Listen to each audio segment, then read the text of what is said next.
Նորեն գողջունեմ ձեզի հարգելիներս եւ նորեն այսօր մեծ բադիվ է ձեզի հետ լալու իջբը գնային տեխնիկական հարցերը կկարգավորեմ ընդհանուր վիճակը եւ անմիջապես մենք ալ կսկսենք մեր այսօրվան աշխատանքը նախագահ նախագահի եւ նախագահական մասնավորապես կապված հայերու դեմ կատարված ցեղասպանության եւ ինչպես գիտեք եւ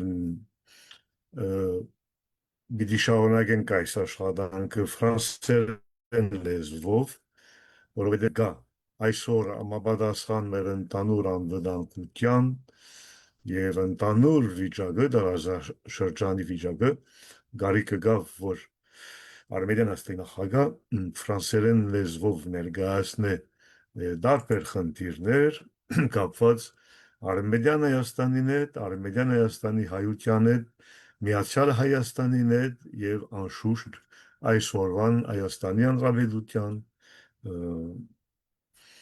հայության հետ։ Adamlar Tulda ve Kinzi, որ ֆրանսերեն շարունակեն, այդ կարիքը կա ոչ որ հայերենը կարևոր չէ, հայերենը շատ կարևոր է եւ անշուշտ ադամեն ինչ որ հիմա կներկայացնեմ ֆրանսերեն անպայման կանդրադառնանք հայերեն լեզվով, բայց հաշվի առներով ընդհանուր վիճակը եւ հաշվի առներով ինչ կկատարվի եւ ինչ կկատարվի նույնիսկ Եվրոպայի մեջ, Ֆրանսիայի մեջ պետք է որ այս լեզվով անդրադառնանք եւ ներկայացնենք ցեղասպանության հարցը, ցեղասպանության ճշտողականության հարցը, որ դուք ալ գիտեք, որ այս տարի 2025 եւ 26-ի հետ կապված բավական Երևանյան իշխանություններու կողմեն բավական ճշտականության խնդիրներ ստեղծեցին կապված ցեղասպանության հետ հայերու դեմ կատարված ցեղասպանության Արմենիան Հայաստանի տարածքով։ Chers amis, chers compatriotes, permettez-moi de vous remercier. Nous sommes ensemble aujourd'hui avec la présidence de l'Arménie occidentale pour poursuivre notre sujet, notre étude sur la question du génocide des Arméniens, puisque vous savez que cette question a été mise en cause par les autorités de Yerevan et il est de mon devoir de pouvoir rectifier, en tout cas préciser les choses par rapport à la question du génocide des Arméniens, par rapport à la question des conséquences des non-réparations et par rapport à la question de notre population et des droits de notre population. Depuis la sentence arbitrale du président Woodrow Wilson, en date du 22 novembre 1920, qui définit la frontière entre l'Arménie occidentale et la Turquie, donc il faut bien saisir que cette frontière a fait l'objet d'une sentence arbitrale suite à une délimitation sur papier, une démarcation également sur le terrain.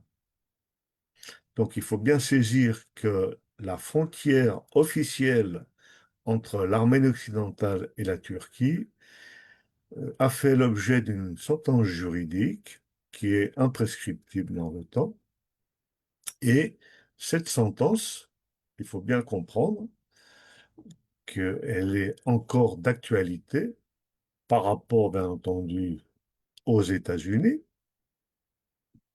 puisque les États-Unis ne reconnaissent pas la frontière orientale de la Turquie telle qu'elle est actuellement, mais par rapport également à beaucoup d'États qui ont demandé et sollicité, voire donné mandat au président Woodrow Wilson de délimiter, de démarquer officiellement cette frontière. C'est pourquoi nombreux et puissants sont les arguments qui militent en faveur de la création d'un foyer national arménien promis aux Arméniens d'Arménie occidentale, suite au fait que l'Arménie occidentale, dans ses frontières officiellement reconnues par les États-Unis, mais également par les États signataires du traité de Sèvres, cette frontière, donc, et ce territoire n'a pas fait l'objet d'une libération totale par l'armée turque et donc, par conséquent, fait l'objet d'une occupation. Et cette occupation, donc, existe depuis le 22 novembre officiellement, depuis la signature du traité de Sèvres, le 22 novembre 1920, lorsque le président Woodrow Wilson a signé cette sentence arbitrale.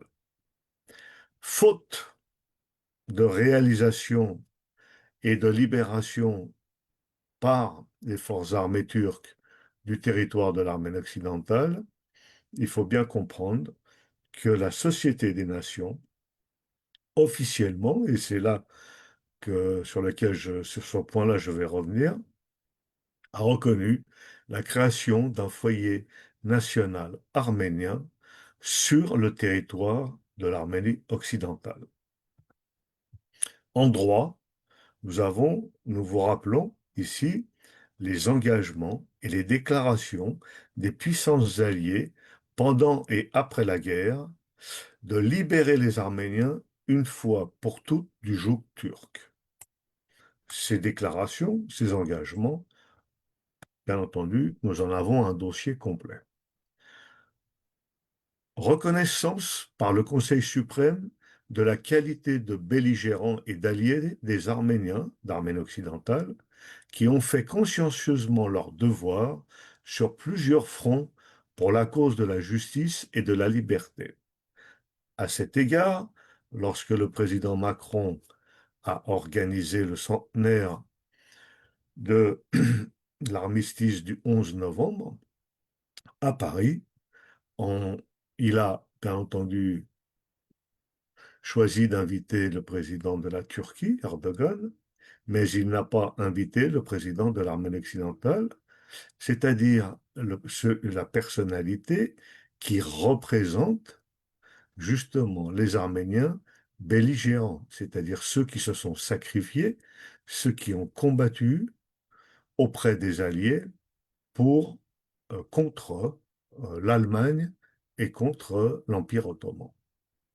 Troisièmement, reconnaissance du droit à l'autodétermination jusqu'à leur indépendance des Arméniens de l'Arménie turque par décret russe en date du 29 décembre 1917. Il faut bien comprendre l'importance de ce décret puisqu'il est inscrit dans la première constitution russe, aujourd'hui encore. Quatrièmement, les procès des criminels jeunes turcs du 8 janvier 1919 au 27 juillet 1920 et le traité de Versailles du 28 juin 1919, qui précise dans plusieurs articles le fait que les Arméniens ont droit à se libérer du joug turc. Cinquièmement, la reconnaissance de facto et de jure d'un État arménien sur le territoire de l'Arménie occidentale. Alors, de facto, le 19 janvier 1920, sous la plume du président du Conseil français, M. Clémenceau, chose très importante. À cet égard, nous honorerons M. Clémenceau dans le cadre de la cérémonie du 24 avril à Draguignan, puisqu'il était député du Var. De jure le 11 mai 1920 par plusieurs États alliés, y compris les États-Unis, bien entendu, avec une résolution du Sénat et donc par l'ensemble du Conseil suprême des Alliés. Sixièmement, stipulation du mémorandum turc du 25 juin 1920.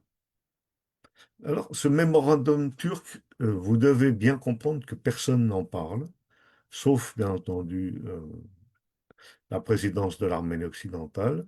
Nous avons retrouvé ce mémorandum, nous avons tous les détails, Et nous savons exactement quelle a été la réponse des puissances alliées donc, à la Turquie concernant les propositions venant contrer le traité de Sèvres. Propositions formant un mémorandum. Et suite, et par la suite, la décision du sultan Mehmed VI de ratifier le traité de Sèvres le 22 juillet 1920. Un sultan euh, ne signe pas un traité. Un sultan ordonne, ordonne la signature du traité. Cette ordonnance est similaire à une ratification de la part du sultan Mehmed VI. Septièmement, les stipulations du traité de Sèvres du 10 août 1920 dans le chapitre concernant l'Arménie, à partir par exemple de l'article 88 et suivant, mais en fait également dans d'autres articles. Il faut bien comprendre que le traité de Sèvres regroupe 433 articles et il faut bien saisir que pratiquement chaque article du traité, à chaque article du traité, correspond à un traité additionnel, et bien entendu, y compris concernant le chapitre arménien. Et bien entendu, la sentence arbitrale du président Woodrow Wilson en date du 22 novembre 1920.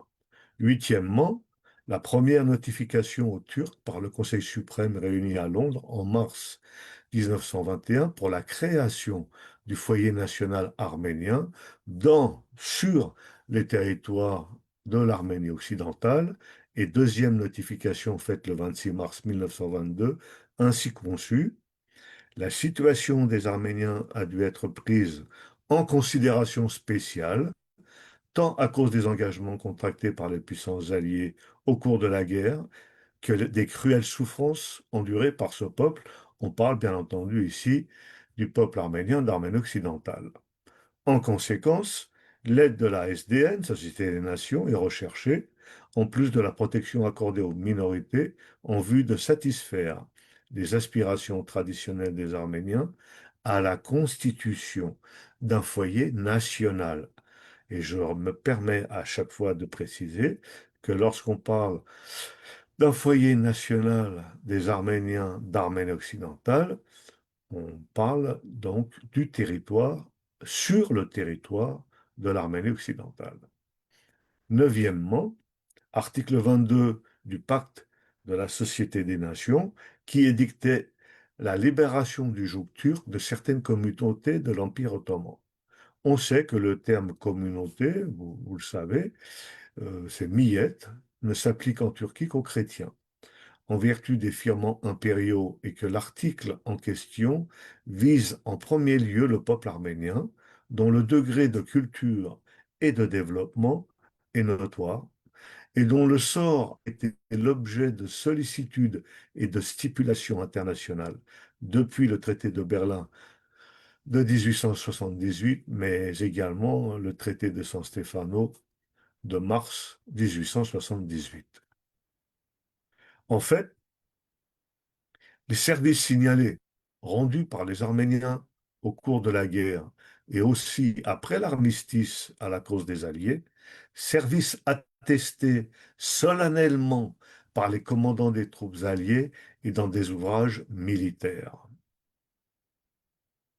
On peut reprendre toutes les archives concernant les opérations de la Légion d'Orient avec la participation, bien entendu, des Arméniens et ensuite les opérations liées à la Légion arménienne une fois que la Cilicie a été libérée. Bien entendu, la participation des Arméniens durant la Première Guerre mondiale ne se limite pas à la Cilicie, ne se limite pas à la Palestine, ne se limite pas au Liban, ne se limite pas à la Syrie. Il faut bien comprendre que, y compris les Arméniens ont, sous drapeau français, participé donc à une très forte résistance en Europe même, euh, sur les frontières franco-allemandes.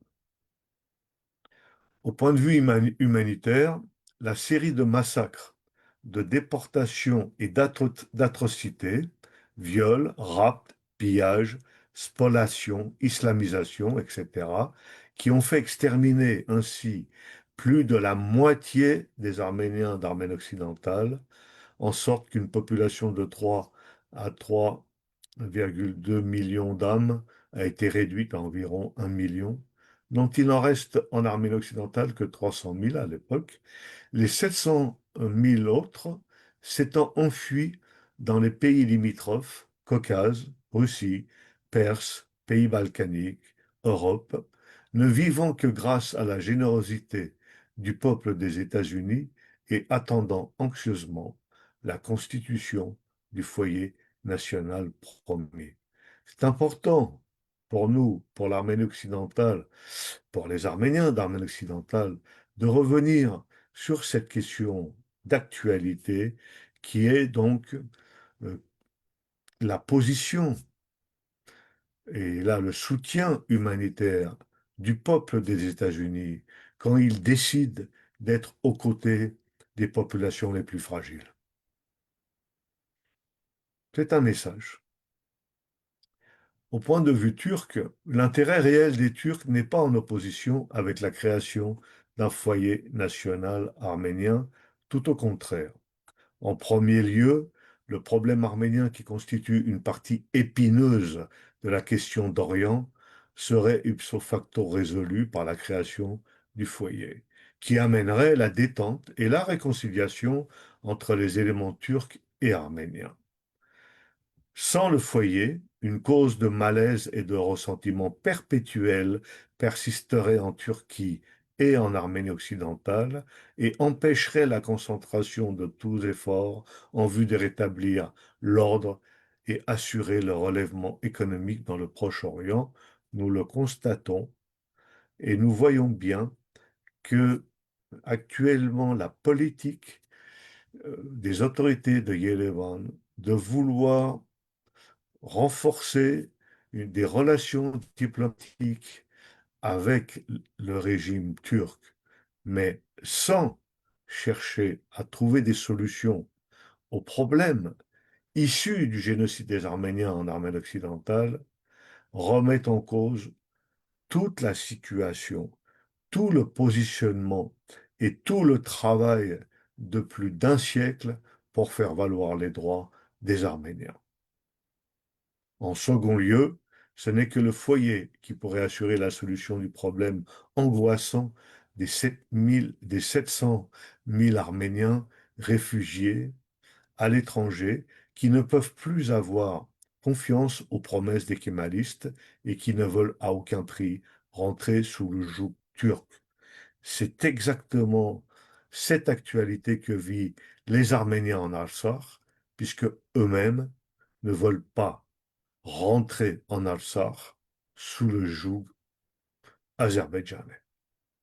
Étant donné que les Turcs se sont appropriés également, et de la même façon que le régime de Bakou, de tous les biens mobiliers et immobiliers des victimes des massacres et des déportations, évalués à plus de 10 milliards de francs à l'époque, que plus de 100 000 orphelins arméniens, on peut dire même jusqu'à 250 000, sont à la charge de Nir Est Reref et des œuvres de bienfaisance des Arméniens de Constantinople.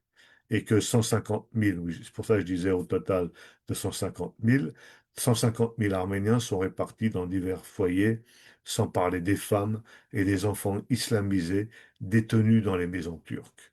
Comment pourrait-on satisfaire au droit imprescriptible de réparation, sinon par la création d'un foyer national?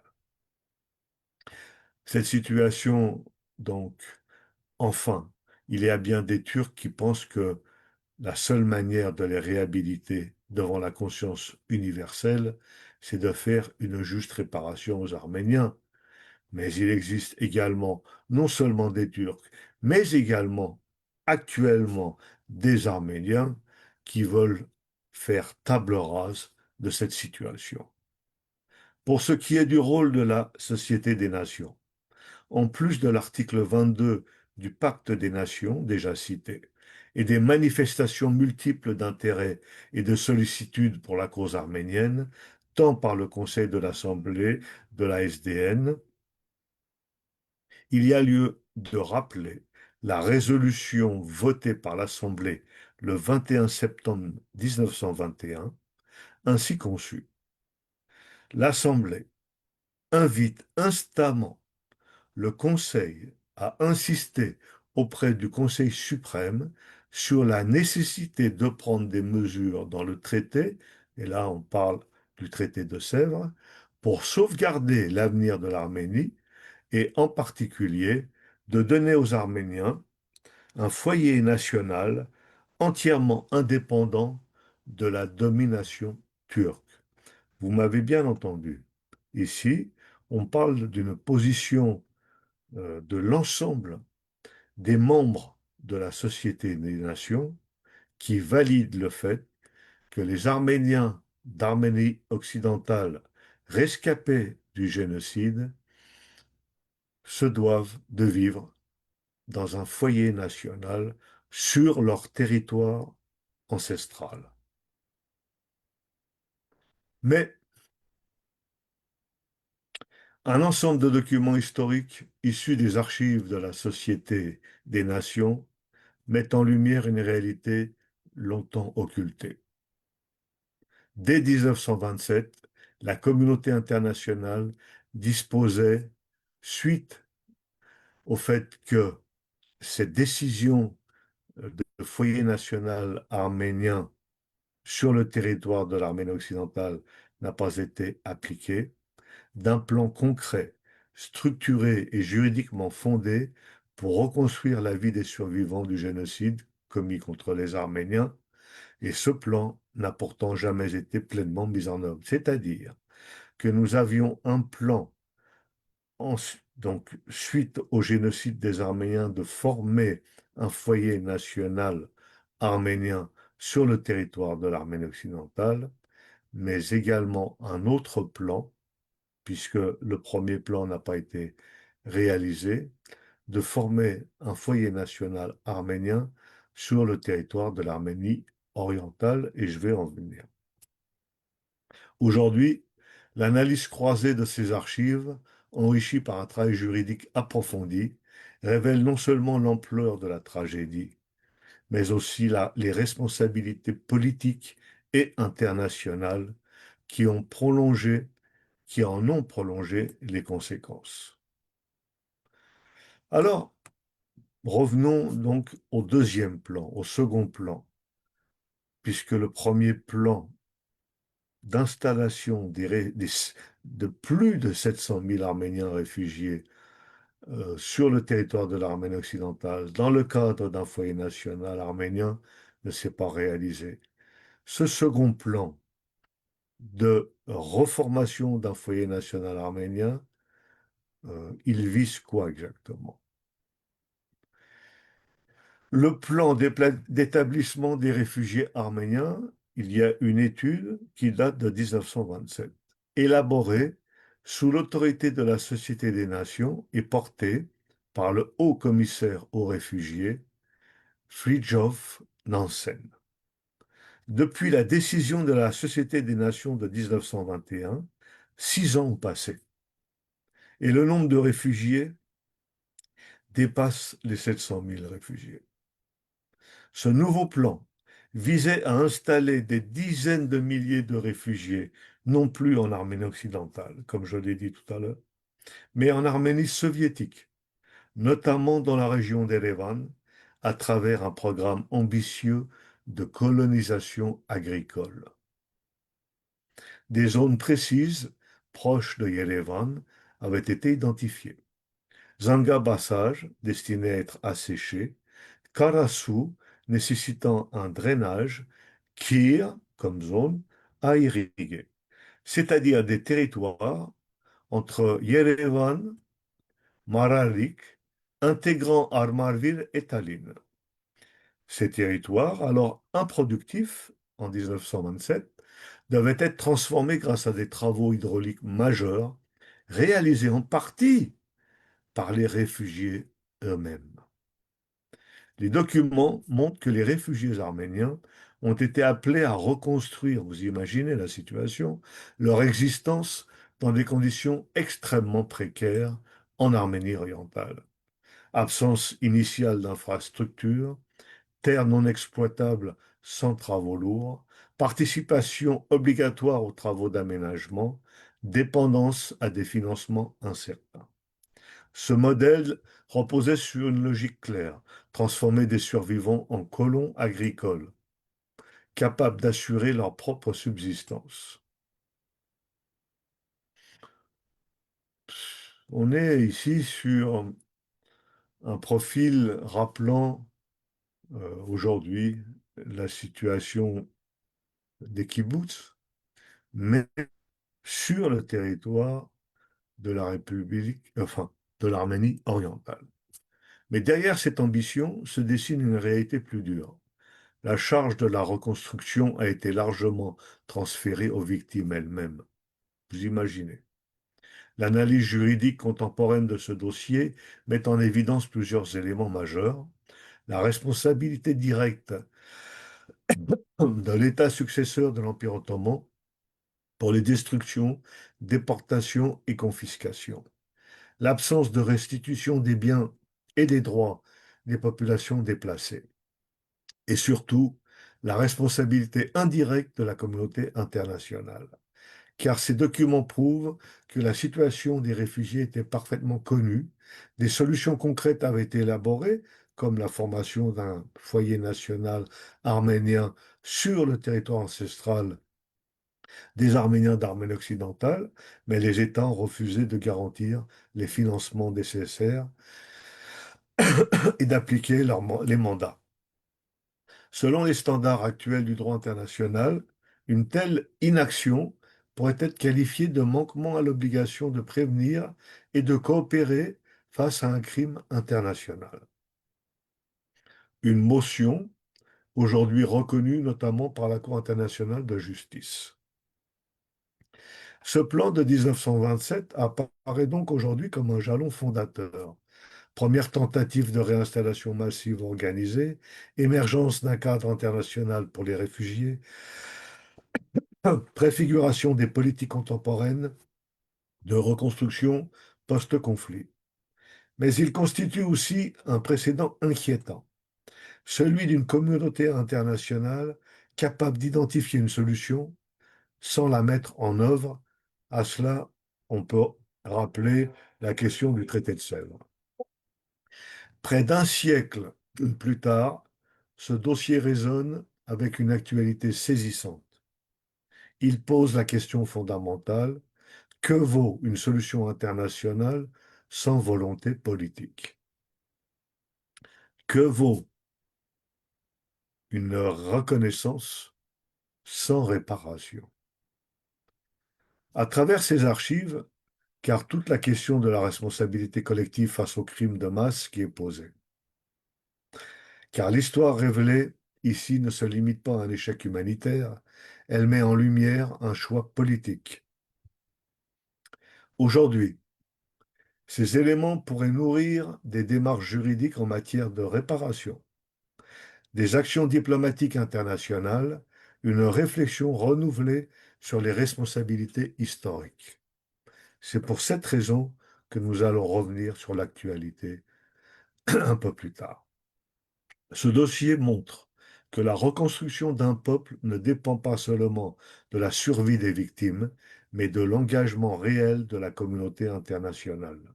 Loin d'être une simple archive, le plan de 1927 constitue un document clé pour comprendre non seulement les conséquences du génocide commis contre les Arméniens, mais aussi les limites structurelles du droit et de la solidarité internationale. Et bien entendu, l'activité en Palestine nous montre bien cette situation. Il rappelle une vérité essentielle. L'inaction face à une injustice connue n'est jamais neutre, elle engage une responsabilité. Je pense que vous m'avez compris. En 1927, la Société des Nations savait. Elle savait que des centaines de milliers d'Arméniens, survivants du génocide commis contre les Arméniens, erraient sans terre, sans droit et sans avenir. Elle savait aussi qu'une solution existait. Ce n'était ni une hypothèse, ni une utopie. C'était un plan détaillé, précis, chiffré, élaboré sous l'impulsion de Fridtjof Nansen. Un plan pour réinstaller durablement ces populations en Arménie, autour d'Erevan, dans des zones identifiées, aménagées et rendues cultivables. Tout était là. Les terres, les projets d'irrigation, les modalités d'installation, les perspectives économiques. Tout sauf l'essentiel, la volonté politique. Car ce que révèlent aujourd'hui ces archives n'est pas seulement une tentative de reconstruction, c'est l'histoire d'un abandon. Les réfugiés arméniens n'ont pas été laissés à leur sort, ils ont été invités à reconstruire leur vie dans des conditions extrêmes, sur des terres marécageuses à assécher, des sols arides à irriguer, des territoires sans infrastructure. Ils ont dû devenir à la fois ouvriers, colons et survivants. Et pendant ce temps, les États hésitaient, refusaient de garantir les financements, temporisaient, renonçaient. Ce refus n'est pas anodin. Il constitue à la lumière du droit international contemporain un manquement grave, car lorsqu'une communauté internationale connaît une situation issue d'un crime de masse, qu'elle identifie des solutions concrètes et qu'elle choisit de ne pas agir, elle engage sa responsabilité. La jurisprudence moderne, notamment celle de la Cour internationale de justice, est claire. Les États ont une obligation de prévenir les crimes les plus graves et de coopérer pour en réparer les conséquences. L'inaction n'est plus juridiquement neutre, elle est qualifiable. Ce que nous enseigne le plan de 1927, c'est que cette obligation existait déjà, sinon dans les textes, du moins dans les faits. Les informations étaient disponibles, les besoins identifiés, les solutions proposées. Et pourtant, rien n'a été fait à la hauteur de l'enjeu. Il ne s'agit pas de juger le passé avec les outils du présent. Il s'agit de reconnaître que certaines défaillances ne relèvent pas seulement de leur époque. Elles relèvent une constante, la difficulté des États à transformer des principes en engagements contraignants. Ce constat dépasse largement le cas arménien, évidemment. Il nous interpelle aujourd'hui, à l'heure où les crises de déplacement forcés se multiplient, comme on voit en Palestine ou au Liban. Combien de plans existent encore, parfaitement conçus mais abandonnés faute de volonté politique? Combien de populations attendent non pas des discours mais des décisions?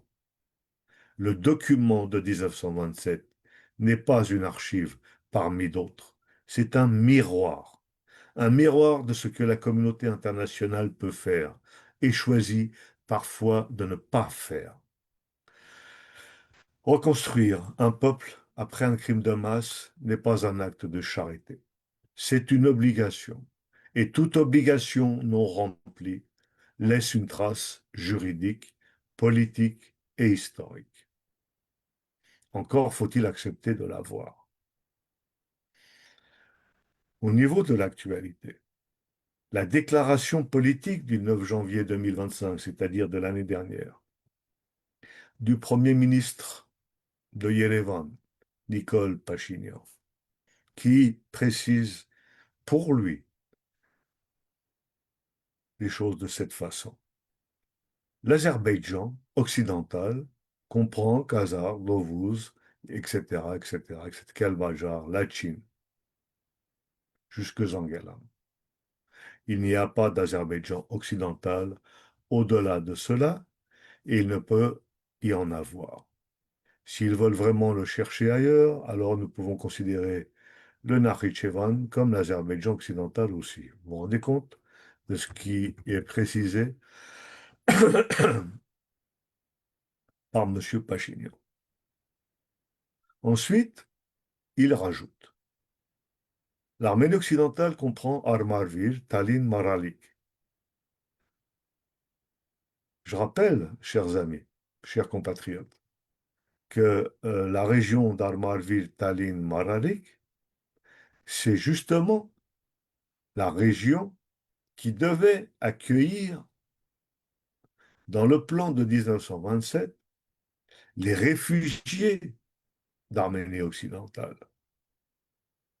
C'est là qu'on voit en fait le cynisme de ce discours. Il n'y a pas d'Arménie occidentale au-delà de cela. Il ne peut y en avoir. L'Arménie orientale comprend Ijevan, Bert, etc., etc. Il n'y a pas d'Arménie orientale au-delà de cela. Il ne peut y en avoir. Il se répète pour l'Arménie orientale.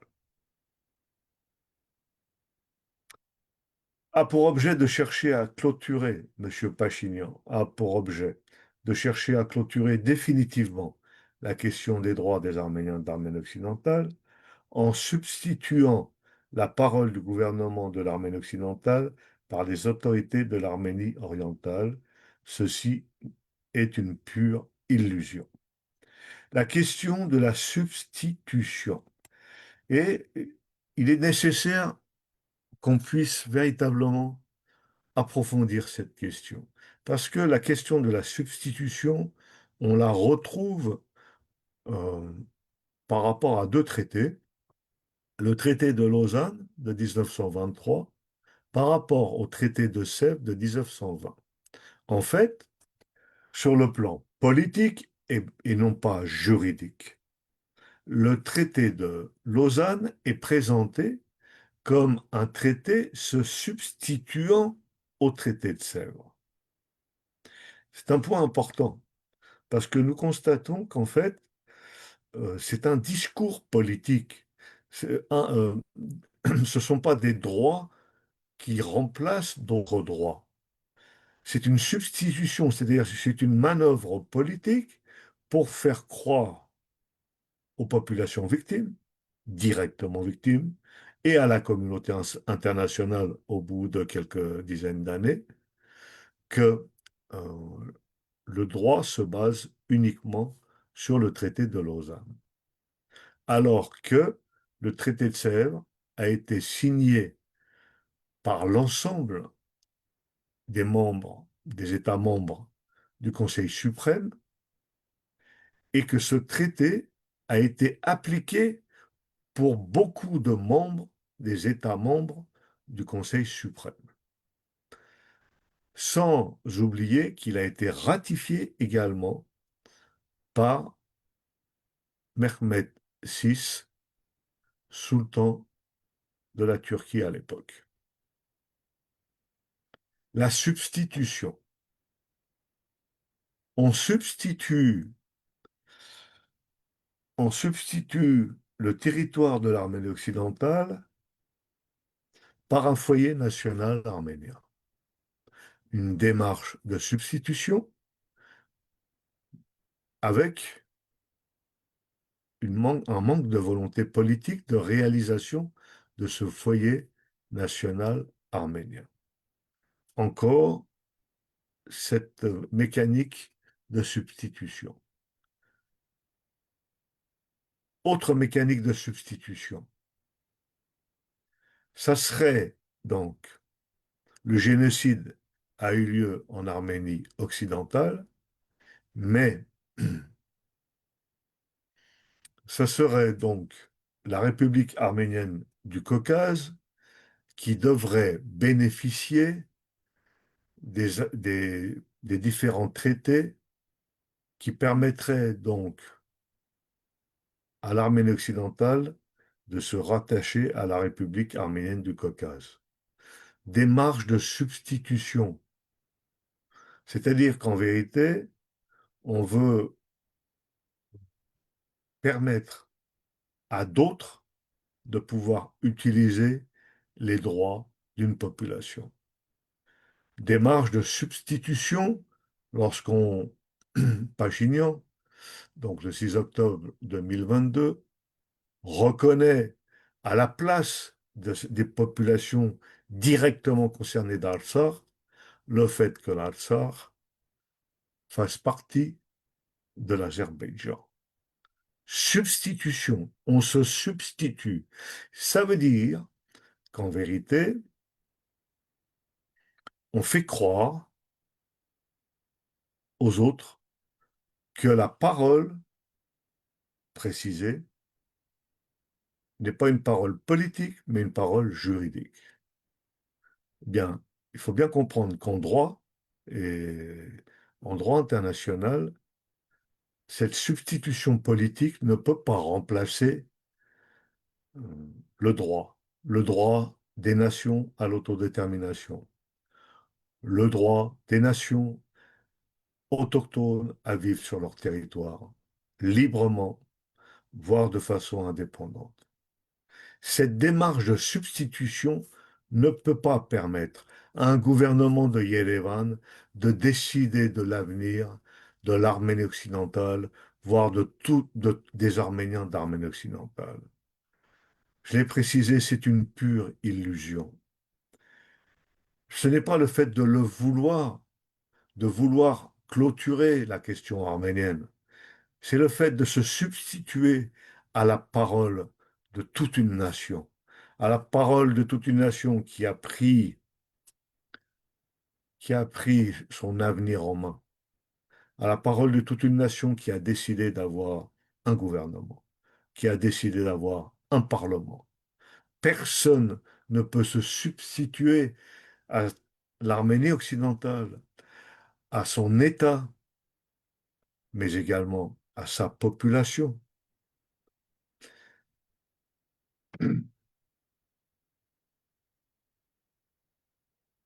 Il est absolument clair que M. Pachinian, sa parole vis-à-vis de l'Arménie occidentale n'a aucun poids, n'a absolument aucun poids par rapport à l'avenir de notre nation.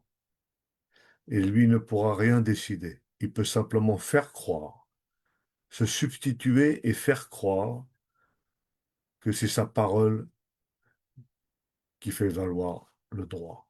Et sa parole ne fait pas valoir le droit sur une population qui a déjà exprimé non seulement son droit à l'autodétermination, mais qui a également un dossier juridique qui permet donc de démontrer, de montrer que son État, son territoire, sa population et son organe politique ont déjà été reconnus comme État.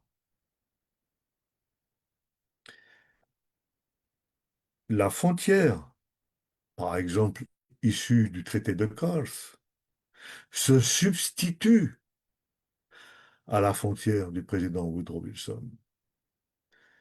Mais elle a été décidée par des États étrangers. C'est-à-dire que ce sont des États étrangers qui décident arbitrairement une frontière à la place d'une frontière issue d'une sentence arbitrale. Vous imaginez la manœuvre de substitution qui fait que beaucoup d'Arméniens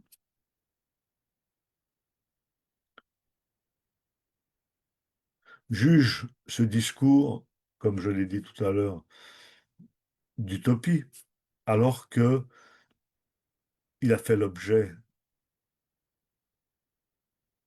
ces droits ont fait l'objet de traités, ces droits ont fait l'objet de sentences arbitrales, ces droits ont fait l'objet de plans officiels d'installation des réfugiés de l'Arménie occidentale pour donner un avenir à ces réfugiés qui devaient vivre ensemble sur un même foyer national, sur un même territoire. Donc, j'appelle encore nos compatriotes de se méfier à ces discours de substitution, de se méfier à ces discours politiques qui, en vérité, cachent une incompétence, cachent un cynisme, cachent une volonté criminelle d'enlever les droits à une population victime, d'enlever les droits à 2 millions de morts, d'enlever les droits à nos orphelins, d'enlever les droits à nos familles issues du génocide. Et nous voyons bien comment cette situation se reproduit également pour les Arméniens d'Artsakh. Nous sommes dans une situation de substitution politique où on essaie de faire croire à la population arménienne du monde entier que l'Artsakh ne fait pas partie de l'Arménie intégrale. Donc, il faut bien comprendre qu'il existe aujourd'hui une réelle politique ouverte contre les réparations pour tous les crimes subis par la nation arménienne. Et il faut bien comprendre que cette négation est issue du pouvoir politique à Yerevan. C'est donc une situation très grave, unique dans notre histoire, que nous devons bien comprendre. Si cette tendance, si ce discours se diffuse à travers les communautés arméniennes, puisque j'ai constaté que même quelques avocats prétendent qu'il est complètement illusoire de revenir sur la question du génocide des Arméniens, de revenir sur la question des réparations euh, conséquentes au génocide des Arméniens. Et vous vous rendez compte que ce sont des avocats qui émettent ce type de discours. Alors, on n'a pas besoin d'avocats de ce type. Les Arméniens d'Arménie occidentale, particulièrement, n'ont absolument pas besoin de ce type d'avocat. Un avocat, normalement, il est quand même là par sa nationalité ou par ses origines pour défendre les droits des populations victimes. Eh bien non, il existe des juristes qui pensent ou qui diffusent comme quoi euh, il n'est pas... c'est utopique de revenir sur la question des droits des Arméniens d'Arménie occidentale. Nous n'avons pas besoin de ce type de juriste. Pour la question des Arméniens d'Artsakh, il faut bien aussi comprendre une chose. On voit très bien que plus on avance, plus la question des Arméniens dits de la diaspora se rattache à des partis ou un parti politique. Donc il faut bien comprendre, et là j'en appelle aux Arméniens d'Artsakh, de bien comprendre que l'Artsakh ou la question de l'Artsakh ne peut pas être liée à un parti politique quelconque. La question de l'Artsakh et des Arméniens d'Artsakh est liée à des textes juridiques fondamentaux. Et il faut bien comprendre que c'est pour ça qu'on doit faire appel à des cours internationales, qu'on doit faire appel à des tribunaux pour faire valoir des droits. La, de vouloir relier la question des droits des Arméniens d'Artsakh à un parti politique, c'est une erreur stratégique. Donc je vous demande d'en tenir compte et d'y réfléchir. Donc nous avons étudié plusieurs dossiers, le dossier du génocide des Arméniens, le dossier des orphelins, le dossier des réfugiés. Aujourd'hui, nous avons étudié le dossier des foyers nationaux arméniens, le premier en Arménie occidentale, ensuite le second en Arménie orientale, et nous comprenons mieux exactement maintenant pour quelles raisons il y a autant d'Arméniens originaires d'Arménie occidentale qui vivent en Arménie orientale. Mais il faut savoir aussi autre chose.